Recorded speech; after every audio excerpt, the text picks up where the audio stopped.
Welcome to the Republican Professor again. Backing up the LJM Facebook page. We're in 2021, about midway through the year. I think we're in July. We can verify that by going here. This is the last one we did, which was in January. This became a TRP episode. My purpose is to give us Yo. So we're in how to counter so-called CRT, an introduction. Let me hold on, get rid of my mug shot here. And this isn't from July 2021, the height of woke crap. And this is July 13th, 2021, Tuesday at 5:32 p.m. 3 comments and 143 views. Looks like there's no sound, is what people are saying. Didn't stop Davey Leroy from commenting, though. Davey said the overwhelming majority of Repubs are winos who are part of the deep state, either by choice or compromise, blackmail if they fail to support Trump's reelection. We know beyond all shadow of doubt where they stand. Okay. Not sure why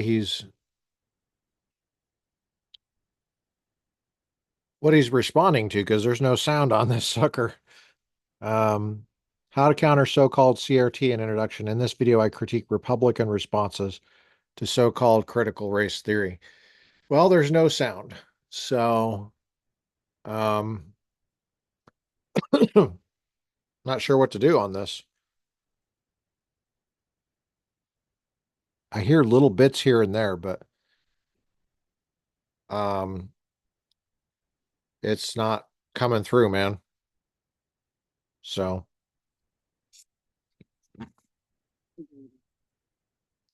I don't know how effective this is going to be here, guys, unless I move on to the next one, which I think I will. Speed this up here. Looks like I'm reading from a book. Oh, Joseph's story. I'm reading from the Constitution of the United States, a familiar exposition by Joseph Story, forward by Edwin Meese. All right. Yeah, there must have been just an issue with the microphone. Wow. Can hear a little bit. All right. Well, I'm going to move on to the next one, okay?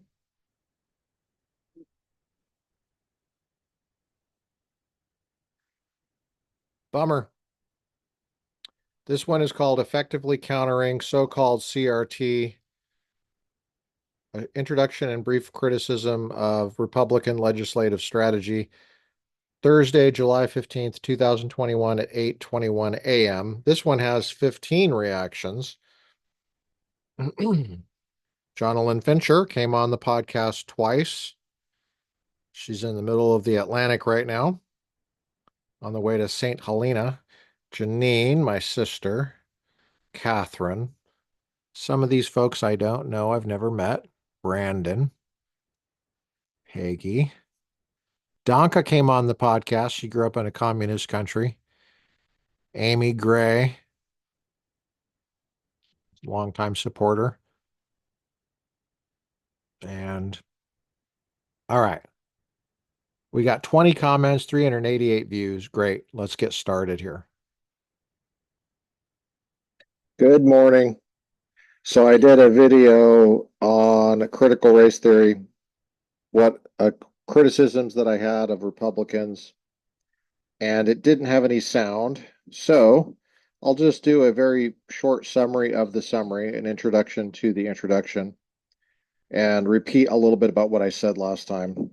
I am skeptical of Republican attempts to make teaching critical race theory illegal. I don't think that's the right approach. Frankly, I'm a little bit hesitant to make this video or any series of videos on this because I don't really believe that anybody is listening. But I'm going to do it anyway. Um, I was listening to this Stanford economist this morning, and I wanted to play a section for you on this because I think the best way to come at this is obliquely. Sometimes it's not the best thing to come at something head on, and I mean that educationally and politically. So I'm going to play something for you, and I want you to listen. It's a short clip. It's from May of last year and on a podcast called The Bulwark. I think it's May 12th. I want you to listen to this very carefully. This is at minute 10:48. Caroline Hawksby, she teaches at Stanford. I'm just going to play a few seconds here. Get the, okay. I don't think it was policymakers. I think the fact is that screens are really appealing to children, and therefore parents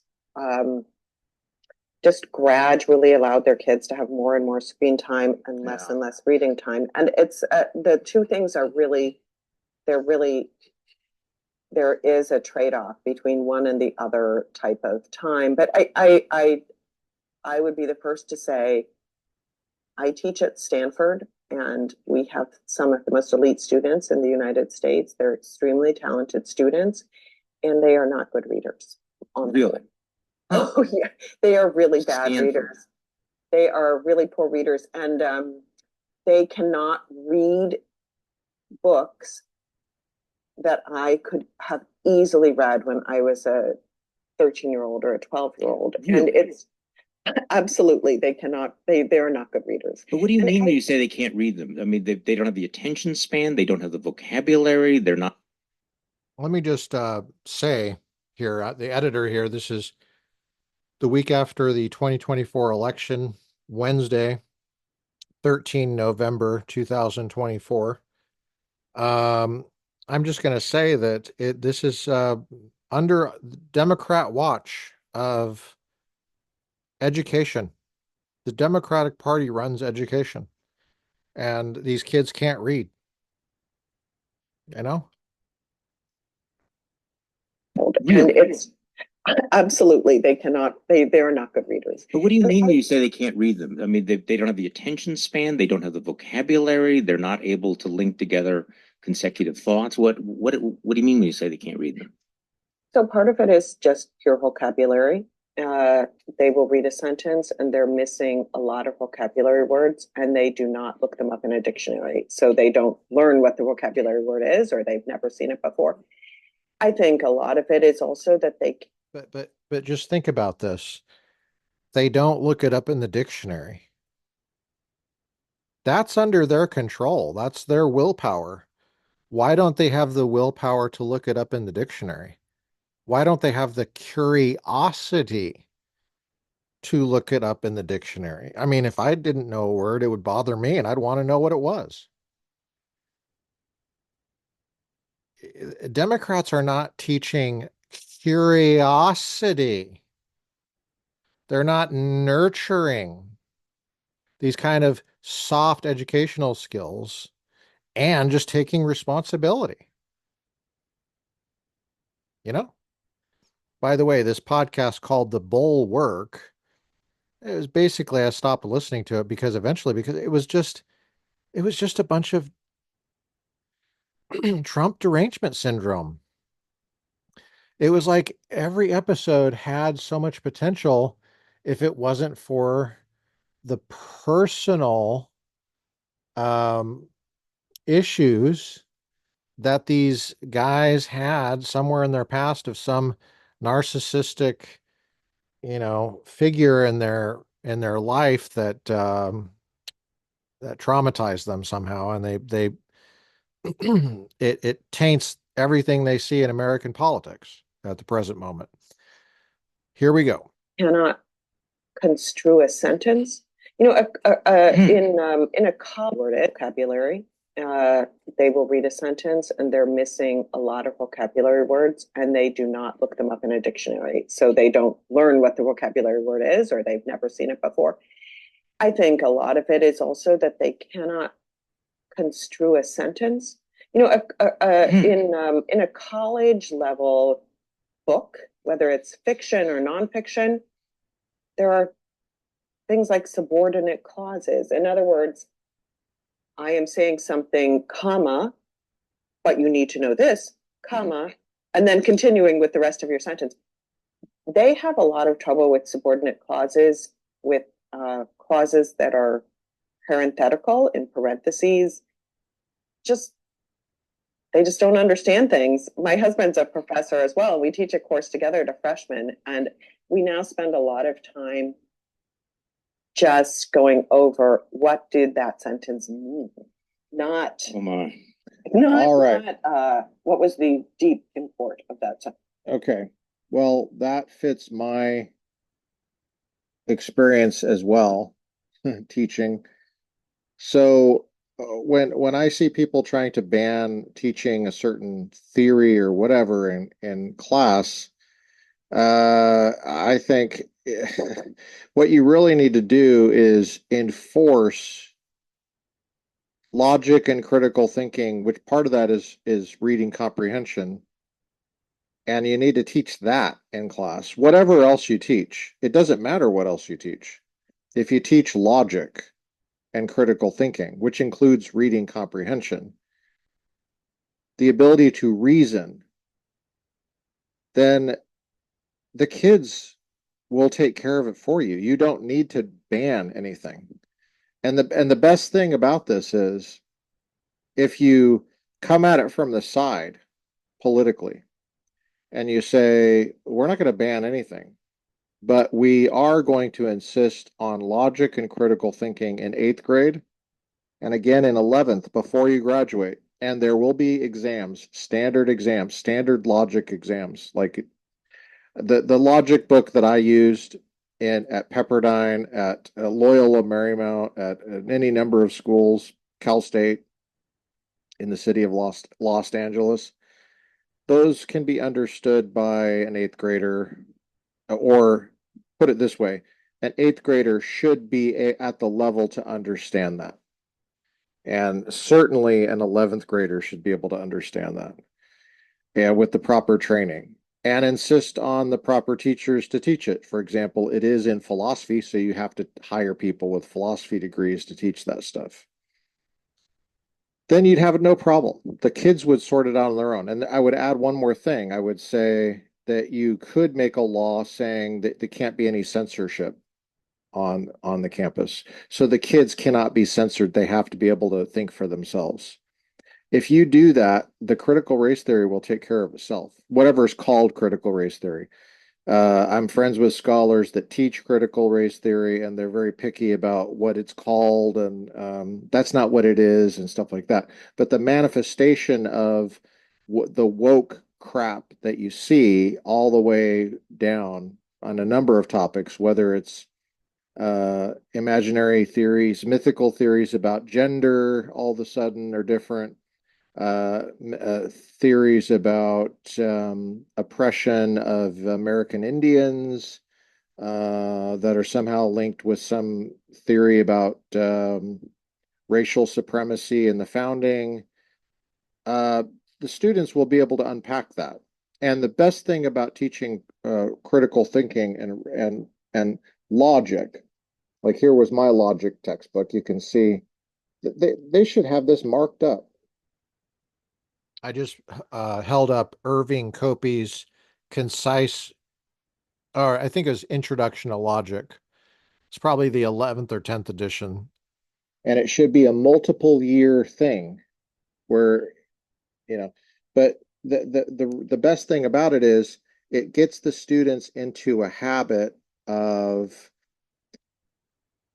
thinking that there should be support for a claim and that there is a better way to do it than not all ways are created equal to support a claim. And so people can criticize, and you should be expecting people to criticize your view because there's a higher standard than your feelings on whether something is true or whether it could be believed and should be believed by other people that are skeptical of it. And you should expect skepticism.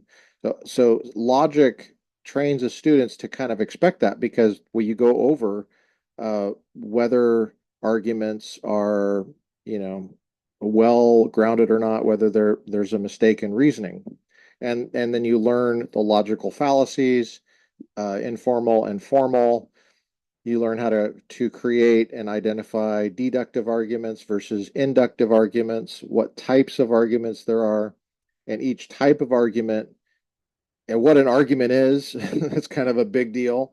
And what types of arguments there are, how they go wrong, how they go right. My logic book that I use, the second chapter is on definitions. And that's a big deal. Definitions are a huge deal in philosophy and critical thinking. So, I mean, I go over standard public policy stuff that deals with definitions, and we talk about it. And they expect there to be disagreement. That's the thing. You have to train them that there will be disagreement, and it's okay. So if you do that, the kids will take care of it.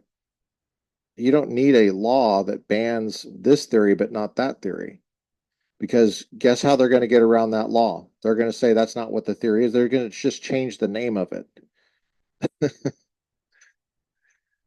So uh, start with the basics, man. Holy cow. How about your own kids? How much screen time are you allowing your own kids and your own grandkids to have? Start there. Do you have hard copy books in your house? Do you have hard copy dictionaries? There's really solid people on our side that don't believe in hard copy books and dictionaries. Fundamental disagreement that I have with that way of thinking. I think that is it's not good. It's not a good habit to have. It's far too trustworthy of, well, I'm not going to go off on that rabbit trail right now, but there's lots of different books that you can get. Here's a rule book for arguments. Look how thin that is. Start there, for God's sake. Why can't this be a class in 8th grade? Anthony Weston is the author for that. If you're at a Christian school,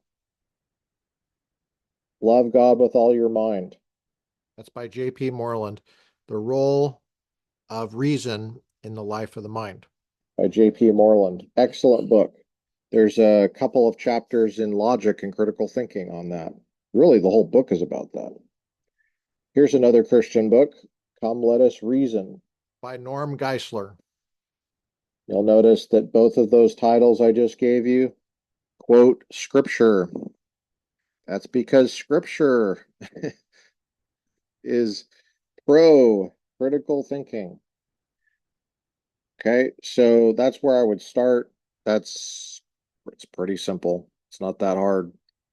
And I didn't even have to get into the detail of critical race theory or whatever like that. You guys understand that if you try to wade into the scholarship on that, you're going to be bumping around for 10 years or something, and half of it's written in French and half of it's written, I mean, you just, what are you doing? Focus on the main thing. It's really basic. I don't know why. I feel like I feel like nobody is listening, honestly. So I'm going to stop talking now. Bye. Yeah, familiar feeling. I feel it a lot. There's a lot of voices out there. That's a cacophony. All right. Well, I think that's enough for that one. What do we got? What's the next one? Let me see here. Effectively engaging so-called CRT intro 2. It's about 12 minutes. And this was the next day, July 16th. 10 likes and comments. 228 views. Let's delve into this a little bit more. Hopefully I have audio. Hopefully everything's working this time. This is the last time I'm going to try this today. This is the third time. Third time's a charm, hopefully. Let's get the reactions here. Jonathan Fincher came on the podcast a couple different times. Like I just said, she's in the middle of the ocean now. Sherry, Brett Kunkel, holy smokes, host. I have cigars at his place a few times a year. Amy Wilson again, my brother Brian, Dorothy, Cindy, yeah, Michelle. Great. This is wonderful. Great reactions. Okay, we got how many? We have 6 comments. So I'm going to start. Of course, I can't see myself, so, but whatever. All right. I'm just going to just go for it.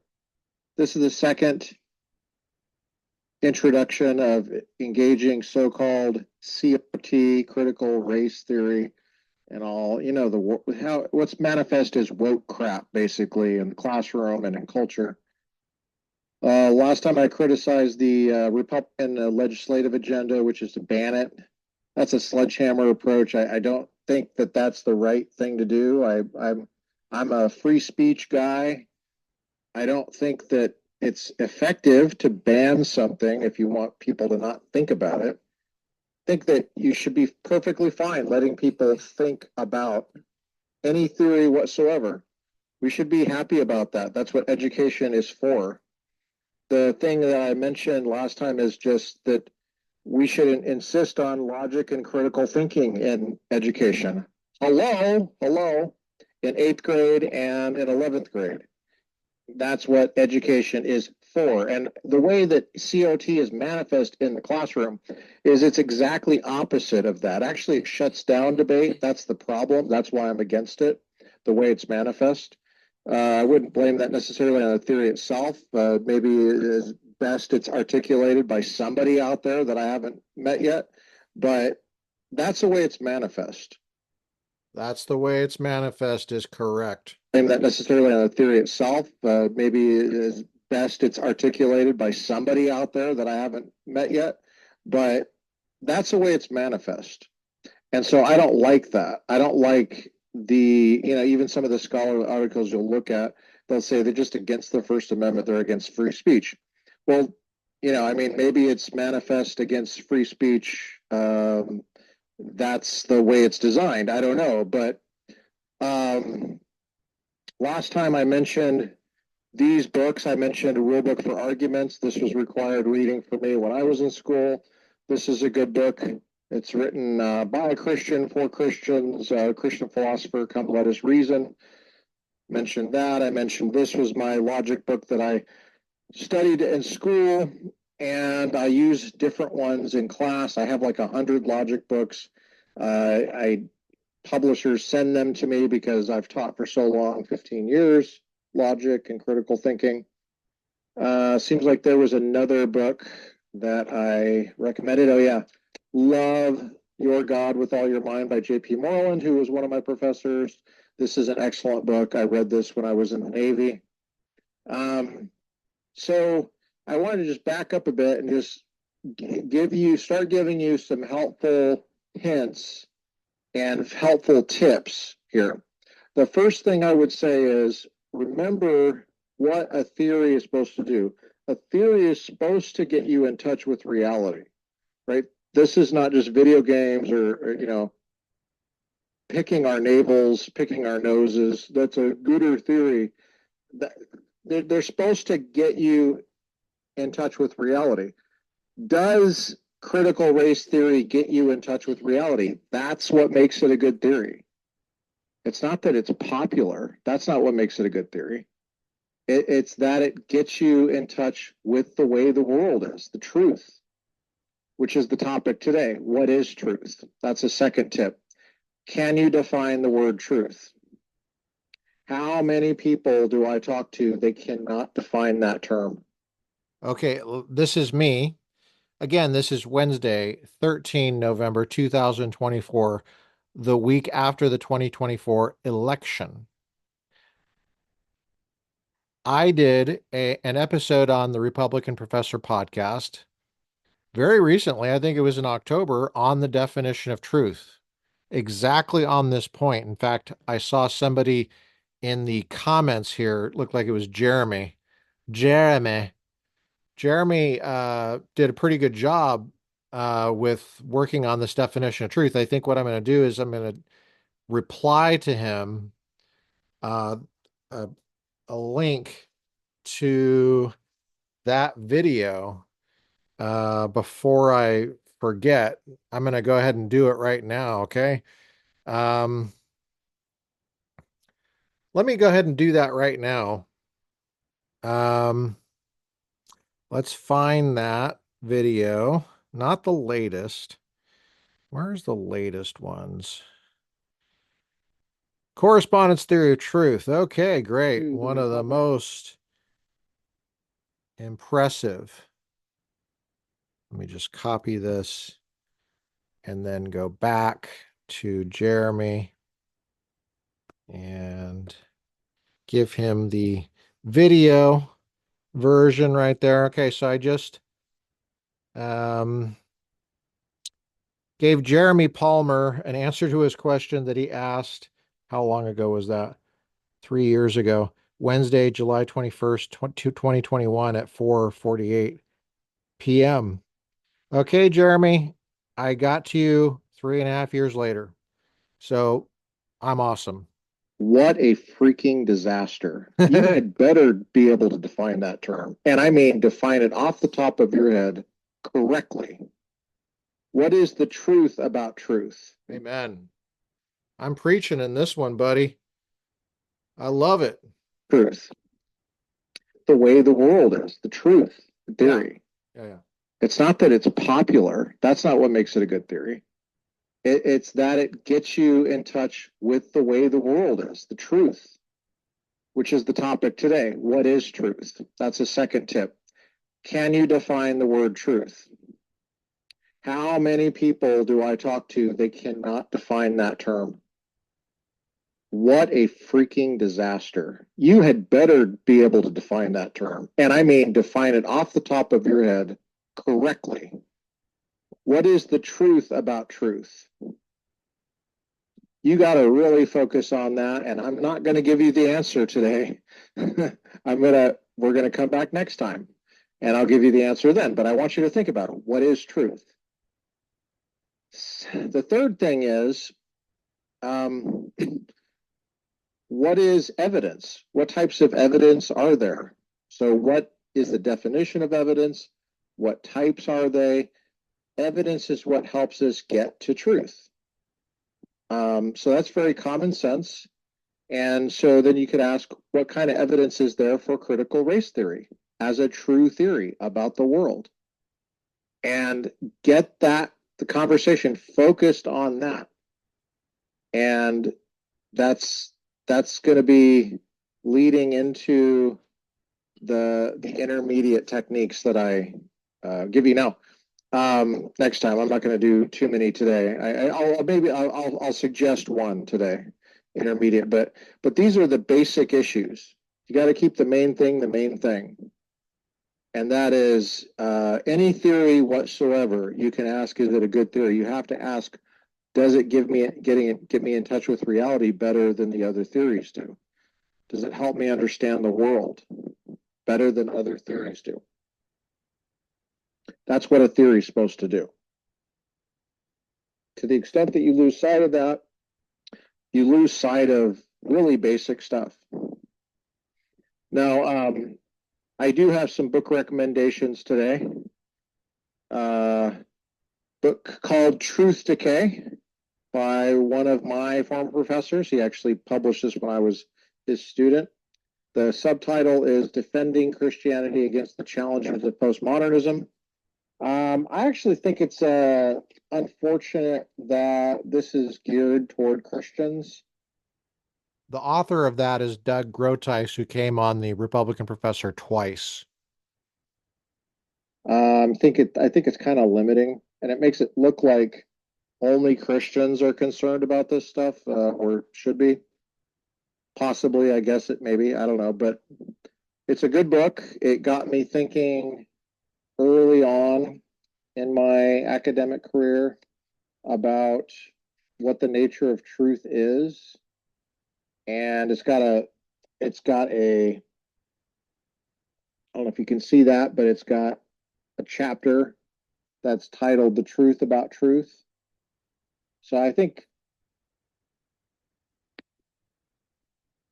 I was really forced to think about that and learn about that. He's got a couple other chapters here, 8 and 9. I'm just going to make another quick comment as the editor. I had a hard time figuring out the whole microphone thing. As you can see, I pulled it up to my face and then dropped it and then kept talking. And, I'm obviously all over the place on microphone issues here. So I'm not a tech guy. I'm like an academic guy. Thank you for bearing with me in this. And if you're hanging on so far, you're part of what's going to save America. So God bless you.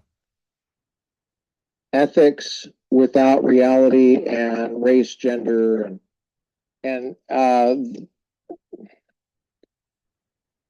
don't know to what extent people who Here I go, pulling the daggum microphone up to my face again, just randomly. I'm all over the place. I know. I'm sorry. I didn't know it made such a huge difference back then, and it took me a while to figure out.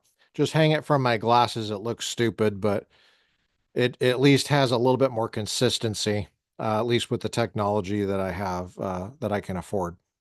subscribe to critical race theory or so-called critical race theory are postmodern. I don't know, but I don't like to use these terms postmodern. I don't like to use them in class because it just sounds so clunky. I mean, it just sounds like I'm trying to get you to talk like a scholar or something like that. And the way I sometimes I hate the way scholars talk because language is supposed to help you grab at reality. It's supposed to help you express reality. And sometimes it feels like these scholars are just making shit up basically and adding stuff to the way they talk just to make themselves feel important. I'm not saying that this is what this guy's doing, but just postmodern. What does that even mean? Postmodern. I know what post means. It means after, but what's modern? Yeah. So it's just I'm hoping to simplify this as much as possible. Basically, what this means is screwing up the definition of truth, and that's something you want to be on the lookout for. Is a screwed up definition of truth. Let's see here. I'm missing my other book that I wanted to. Well, there was one other book called Postmodern Times, and don't ask me in the tech stuff I've been doing. There was another book that I read when I was in the Navy called Postmodern Times by Jean Edward Veith, which I recommend. And you want to at least be familiar with that issue of truth. Is it really well defined? Is it correctly defined? Because if you get that wrong, the whole thing is screwed up. Now, I'm going to segment into this here. You got the issue of what is truth. You got the issue of what is evidence and what are the types of evidence. Evidence helps us get at truth. And we want that. That's good. So in the context of race and gender and stuff like that, well, here's a question for you. How do you know what race you are? Assuming you do know. But how do you know? Did someone tell you? Now, it's interesting. All the government forms that ask you for your race, they just assume. What do they assume? They assume you know what your race is. They assume that maybe even something further than that. Not only that you know, but that you are the authority on what race you are. I mean, I just filled out the census last year. It was a question on there. It's a question every time you buy a gun. Some of you are like, "What do you mean every time you buy? What do you mean by that?" Huh? Um, every time you buy a gun, you fill out the form, the ATF form. It's like 4483 or whatever. That's a question on there. There's actually two questions on there about race. Why is that? Why are they interested in what race you are? I mean, you just think about it. It should be just, do you have a criminal record? Maybe what address are you at? Because that's part of your identity, I guess. But what's this whole thing about race? I guess they'd want to know your age because there's laws about certain ages owning guns. You can't be a fetus and own a gun, for example. Then you'd be able to fight back, pro-choice. So, what race are you, and how do you know, and who's the authority on that? And we just seem to assume that you are the authority on that. Who else would be the authority on that? Same with gender. Same exact question about gender. So I'm not going to give you the techniques yet, but some of you are pretty sharp and you know where I'm going with this. And in dialogue, I've developed some techniques that are very effective. So these are some other helpful things. Let's see here. Gene Edward Veith, where are you? I don't know. I'll come back. I'll circle back with that information. Hope you guys are having a great Friday. And peace.